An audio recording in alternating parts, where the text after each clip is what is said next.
கர்த்தர் ஒரு நாளும் பொய் சொல்ல மாட்டாரு. தான் சொன்ன வார்த்தையை மாத்திக்கவும் மாட்டாரு. அல்லது அவருடைய மனதை அப்பப்போ சேஞ்ச் பண்ணிக்க மாட்டாரு. காரணம், அவர் பொய் சொல்லுகிற தேவன் அல்ல. என் அன்பு கர்த்தருடைய பிள்ளையே, உங்களை குறித்து தேவன் என்ன வார்த்தை சொன்னாரோ, உங்களுக்கு என்ன நடக்க வேண்டும் என்று சொன்னாரோ, அதை சரியாய் சரியான நேரத்தில் சரியான நபர்கள் முன்னிலையில் சரியான இடத்தில் வைத்து கர்த்தர் நிச்சயமாய் நிறைவேற்றுவார். கவலைப்படாதீங்க, குழம்பாதீங்க, சந்தேகப்படாதீங்க. உங்கள் வாழ்க்கையிலே தேவன் சொன்னதை அப்படியே நிறைவேற்றுவார். சொல்றாரு, மனம் மாற அவர் மனுஷன் அல்ல. மனுஷன் தாங்க, நினைச்சு பேசுவாங்க. ஒரு நேரம் முடியும்பாங்க, அப்புறம் முடியாதும்பாங்க. எதையாவது சொல்லிட்டு இருக்கிறது மனுஷன். ஆனால் கர்த்தர் உங்களை குறித்து சொன்ன வார்த்தைகளை ஒன்றை கூட அவர் மாற்றிக்கவே மாட்டார். ஒருவேளை நம்ம கூட சொல்லுவோம், நான் இதுக்கு தகுதி இல்லை, சரியில்லை, முடியாது அப்படின்னு சொல்லி நம்ம சொல்கிறப்போ, ஆனால் சொல்கிறார், முடிஞ்சாலும் சரி, முடியலன்னா சரி, உனக்கு தகுதி இருந்தாலும் தகுதி இல்லைன்னாலும் நான் உன்னை குறித்து வைத்திருக்கிற நோக்கத்தை நான் நிச்சயமாக நிறைவேற்றுவேன். நிச்சயமாய் கர்த்தர் உங்களை பற்றி என்ன நோக்கம் வச்சிருக்கிறாரோ அதை அப்படியே நிறைவேற்றுவார்.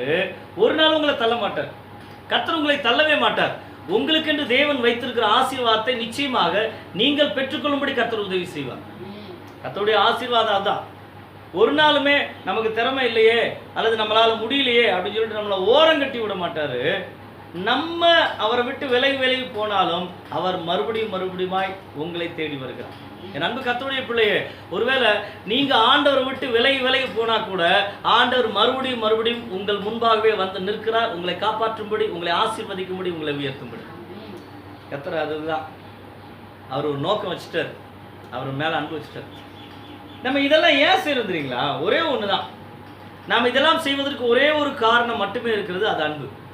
அன்பின் அடிப்படையிலே ஆண்டவர் எல்லா காரியத்தையும் நிறைவேற்றுகிறார். உங்க வாழ்க்கையில ஆண்டவர் உங்களுக்கு செஞ்சு கொடுக்கிற காரியம், உங்களுக்கு நிறைவேற்றணும்னு நினைக்கிறது, இது எல்லாமே ஒரே ஒரு காரியத்துக்காக அன்பு. அவர் உங்கள் மேல் அன்பா இருக்கிறார். இயேசு உங்கள் மேல் அன்பா இருக்கிறார். உங்க மேல் அன்பா இருக்கிறனால அவர் என்ன பண்றாரு? சில கட்டளைகளை கொடுக்கிறார். ஆண்டவருடைய கட்டளைகள் எல்லாம் அன்பினாலே நிறைவேற்றப்பட வேண்டும் என்று தேவன் விரும்புகிறார். அன்புதான் எல்லாத்தையும் தாங்குது. நாம் அவருக்கு பிடிக்காத காரியங்களை செய்யும் பொழுது கூட அவர் தாங்கிக் கொள்கிறதுக்கு காரணம் என்ன? அவர் உங்கள் மீது, என் மீது காட்டுகிறார். நம்ம ஒருத்தருக்கு ஒருத்தர் அன்பு காட்டுவதன் மூலமாக நாம் அவர்கிட்ட பரிஞ்சு பேசுறதாகட்டும், அவங்களுக்கு செய்கிற காரியம் எல்லாமே அன்பை அடிப்படையாக கொண்டது.